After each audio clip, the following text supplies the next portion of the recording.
اللہ الرحمن الرحیم وبہ نستعین وہو خیر معین۔ ہمارا موضوع گفتگو ہے ازدواج۔ ابتدائی مقدماتی گفتگو کے بعد آج ہم اس سطح پر پہنچے ہیں کہ ازدواج یا شادی میں اپنے شریک حیات اور اپنے شریک حیات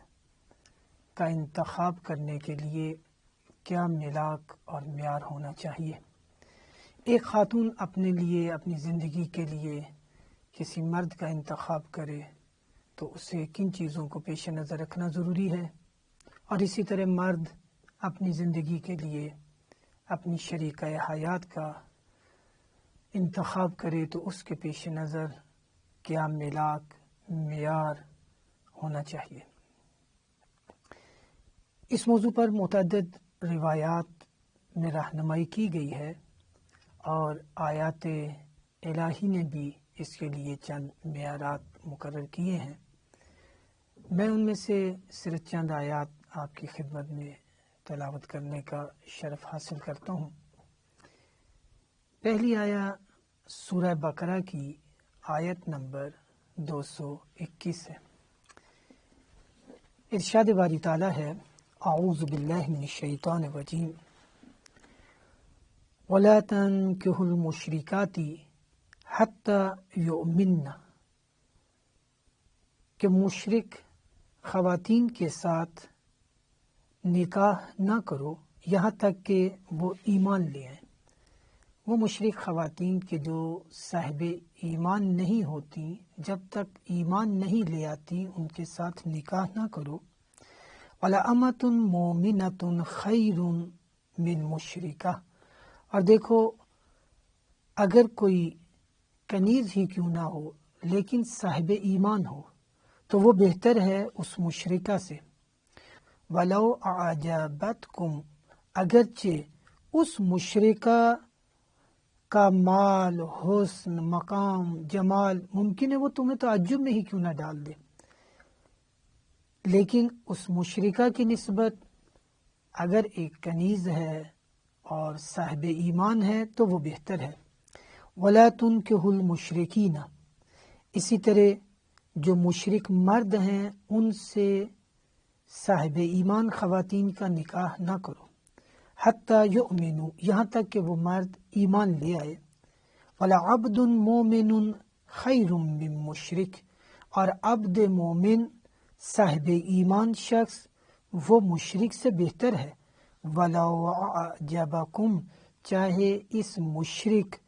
کا مال، حسن، مقام یا دیگر چیزیں مقام و منصب سے ہٹ کر بھی تمہیں تعجب ہی میں کیوں نہ ڈال دیں، وہ تمہیں اچھی ہی کیوں نہ لگ رہی ہوں۔ اولئک یدعون الی النار، یہ وہ لوگ ہیں کہ جو آگ کی طرف دعوت دیتے ہیں۔ واللہ یدعو الی الجنہ، جبکہ پروردگار اللہ تمہیں دعوت دیتا ہے، اللہ دعوت دیتا ہے جنت کی طرف۔ والمغفرہ باذنہ، اور خدا مغفرت کی دعوت دیتا ہے۔ وَيُبَيِّنُ آیاتہ لِلنَّاسِ لَعَلَّهُمْ يَتَذَكَّرُونَ، اور وہ اپنی آیات لوگوں کے لیے کھول کر بیان کر دیتا ہے تاکہ وہ تذکر حاصل کریں۔ اس آیہ مجیدہ کا خلاصہ ہم اگر بیان کریں تو یوں ہے کہ وہ سب سے پہلا معیار کہ جو نکاح کے لیے قرآن معین کر رہا ہے وہ صاحب ایمان ہونا ہے۔ مشرک ایک دفعہ اصطلاحی معنی میں ہے کہ کوئی شخص بت پرست ہے، صراحتاً اللہ کے مقابلے میں کسی اور کو اپنا الہ اور معبود مانتا ہے اور اس کے آگے جھکتا ہے، اس کی عبودیت کر رہا ہے۔ لیکن ایک دفعہ مشرک اصطلاحی معنوں میں نہیں بلکہ زندگی کے روزمرہ امور میں اگر کوئی قانون الہی کو چھوڑ کر اور دنیا کے بتائے ہوئے قوانین اور معیارات کی طرف جائے، مادی معیارات کو پیش نظر رکھ رہا ہو اور قانون الہی کے مقابلے میں غیر الہی قانون کو زندگی کا حصہ بنا کر اس پہ زندگی گزار رہا ہو تو اس کو بھی بعض علماء شرک کہتے ہیں۔ وہ پہلی بات جو عرض کی ہے وہ شرک جلی ہے، اور اس کو بعض علماء اور عرفاء شرک خفی سے تعبیر کرتے ہیں کہ اگر کسی نے زندگی میں اپنی انفرادی زندگی یا اجتماعی زندگی میں اپنی زندگی کے عملی اصولوں میں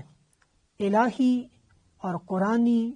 اصولوں کو چھوڑ کر غیر الہی اور غیر قرآنی اصولوں کو اپنایا اور اس روش زندگی پر چل نکلا تو وہ بھی گویا ایک طرح سے شرک ہے۔ تو نکاح کے لیے پہلی ابتدائی اور سب سے بنیادی شرط جو قرآن لگا رہا ہے وہ صاحب ایمان ہونا ہے، خاتون کا بھی اور مرد کا بھی۔ اگر وہ صاحب ایمان نہ ہوگا مرد تو وہ بھی گھر کو جہنم بنا دے گا، اور اگر خاتون صاحب ایمان نہ ہوگی تو وہ بھی گھر کو جہنم بنا دے گی۔ بس اگر دونوں میں ایمان والی شرط نہیں ہے تو ایسا پیوند اور ایسا بندھن اور ایسا جوڑا کہ جن میں سے کوئی ایک صاحب ایمان ہو اور دوسرا صاحب ایمان نہ ہو، ایسا جوڑا جو ہے گھر کے لیے فساد کا باعث بنے گا۔ یہ پیوند دیر پا نہیں ہوگا، یہ دائمی اور مستقل نہیں ہوگا، بلکہ قدم بے قدم اپنے لیے بھی اور معاشرے کے لیے بھی فتنے برپا کرے گا، حرج مرج کا باعث بنے گا۔ بس سب سے پہلی شرط یہ ہے کہ مرد و زن، خاتون اور مرد، یہ دونوں فکری نظری اعتبار سے آپس میں ہم آہنگ ہوں، دونوں دین کے سائے میں ہوں، دونوں تابع قانون الہی ہوں، تو یہ بندھن مضبوط، مستحکم اور دیر پا ہوگا۔ بہت ساری روایات میں یہ فرمایا گیا ہے کہ اگر کوئی رشتے کے انتخاب میں مال کو، حسن کو معیار بناتا ہے یا مقام و منصب کو اگر معیار بناتا ہے تو وہ زندگی میں بڑا نقصان کرے گا۔ رسول اکرم صلی اللہ علیہ وآلہ وسلم اور امام جعفر صادق علیہ السلام، ان دونوں سے حدیث نقل ہے، ایک جگہ علیحدہ علیحدہ بیان ہوئی دونوں معصوم سے، اور ایک جگہ امام جعفر صادق علیہ السلام نے رسول اکرم صلی اللہ علیہ وسلم سے یہ روایت کی، دونوں کے جملے ایک ہی ہیں۔ فرمایا کہ اگر کوئی مال اور حسن کو دیکھ کر انتخاب کرے گا تو وہ اسی پر اس کو چھوڑ دیا جائے گا، واگزار کر دیا جائے گا، یعنی وہ اسی میں ٹامک ٹوئیاں زندگی میں مارتا رہے گا اور اس میں بھی آگے نہیں بڑھ پائے گا، کیونکہ مال بھی ممکن ہے کسی وقت بھی ہاتھ سے چلا جائے، اور حسن تو ویسے ہی پائیدار نہیں ہوتا، چاہے وہ خواتین میں ہو چاہے وہ مردوں میں ہو۔ خواتین میں جلد ختم ہو جاتا ہے اور مردوں میں نسبتاً کچھ سال آگے بڑھتا ہے، لیکن مال اور حسن کو پیش نظر رکھ کے جو انتخاب کرے گا تو یہ دونوں چیزیں ایسی ہیں کہ یہ دائمی نہیں ہے، یہ کسی وقت بھی زندگی کے کسی حصے میں بھی ختم ہو سکتی ہیں، اور دین کی طرف توجہ نہ ہو، اس کی دیانت اور اس کے ایمان کی طرف اگر توجہ نہیں تو یہ دونوں چیزیں ضائع ہوں گی۔ اور ایمان سے خالی گھر، ایمان سے تو ہی ایمان ہو ہی نہ دونوں میں، تو وہ زندگی کی خوبیاں، حسن، زندگی کا سکون، اقدار انسانی اور اقدار الہی سے بھی خالی ہوں گے۔ اور اسی حدیث کے اگلے حصے میں فرمایا گیا کہ اگر کوئی دین کو ملاک بناتا ہے، دین کو معیار بناتا ہے، اطاعت الہی میں عبودیت اور بندگی، یعنی خاتون بھی بندہ خدا ہو اور مرد بھی بندہ خدا ہو، اپنے خالق اور مالک کے آگے جھکنے والے، اس کے قوانین کے آگے جھکنے والے ہوں، تو جہاں معیار دین ہوگا تو فرمایا گیا کہ اللہ تعالی مال اور حسن اس کے ساتھ اس کو ودیت کر دے گا۔ یعنی اگر میلاک اور معیار رشتے کے انتخاب میں، اپنے ہمسر کے انتخاب میں دین ہے، دیانت ہے، نیکی و تقوی ہے، تو یہی بنیادی معیار ہے کہ جس کی وجہ سے مال بھی، حسن بھی اور مقام و منصب بھی اس کے پیچھے پیچھے چلتے آئیں گے۔ بس ہمیں توجہ کرنی چاہیے کہ انتخاب میں جیسے قرآن نے کہا ہے کہ مومنہ کا انتخاب کرو، چاہے وہ کنیز ہی کیوں نہ ہو، چاہے وہ مالی اعتبار سے کمزور ہی کیوں نہ ہو، اور مشرک سے بچو،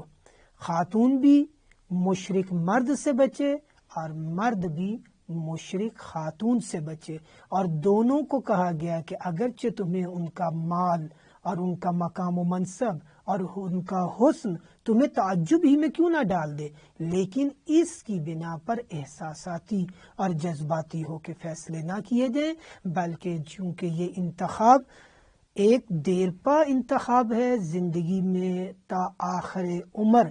ان دونوں نے ساتھ رہنا ہوتا ہے، تو جب فکری نظری اعتبار سے آپس میں ہم آہنگی نہیں ہوگی تو قدم بے قدم مشکلات کھڑی ہوں گی، اور آئندہ آنے والی نسل اس کی تربیت میں بھی مشکلات آئیں گی۔ وصلی اللہ علی محمد و آلہ طیبین الطاہرین۔